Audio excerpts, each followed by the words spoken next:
sai dai na ganna yi manzona.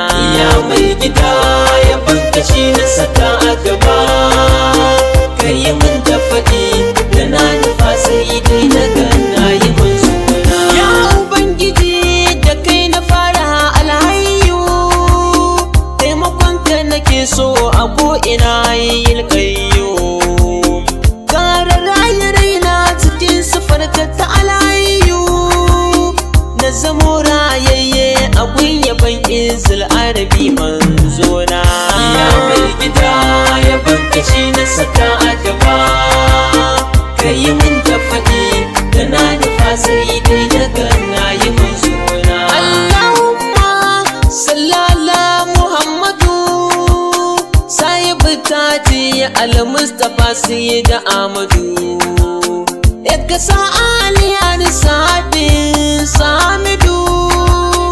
Ya marji ya kimin ko ban furta bayanana.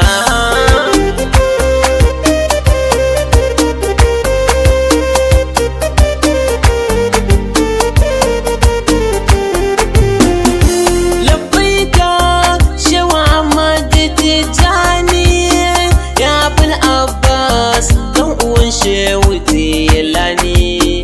Maraba nake murna nake a gidan Tijani, na samu kaina a gaban Shehu Tijani yana murna. Ya mai gida ya banka shi na saka a gaba, ka yi min da faɗi da na nufa sai dai na ganna yi manzona. Ni ɗan baira ne babban masoyin annabi ne, in yas sirrin jikina kun gane.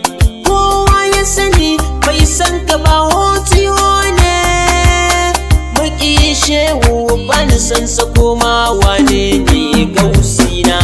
Ya mai gida ya banka shi na saka a gaba, ka yi min da faɗi da na nufa sai dai na ganna yi manzona. Aniya Abdulrazak uban tafiya, a da'irar ka nake babin da zai sauyin tafiya. Dan kai ne ka zamo himmar rijali ta yau da jiya, ka tausaya mini ne aikin gani ban fara baya maulana.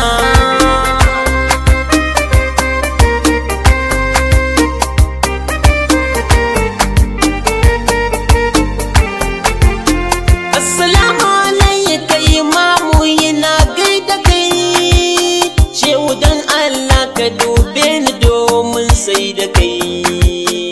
Isufa ce amma ta ka sai da kai, shehun nan Madina sufur ka ce ka kula da ni da fa'ina. Ya mai gida ya banka shi na saka a gaba, ka yi min da faɗi da na nufa sai dai na ganna yi manzona. Abba sufi suna mai kamar sufa, a gurin ka na san Allah da nake yaban da Mustapha. Komai na nufa kai in kuma abba ya nufa, ni komai kai mun sai dai yabo isil abudu babana. Ya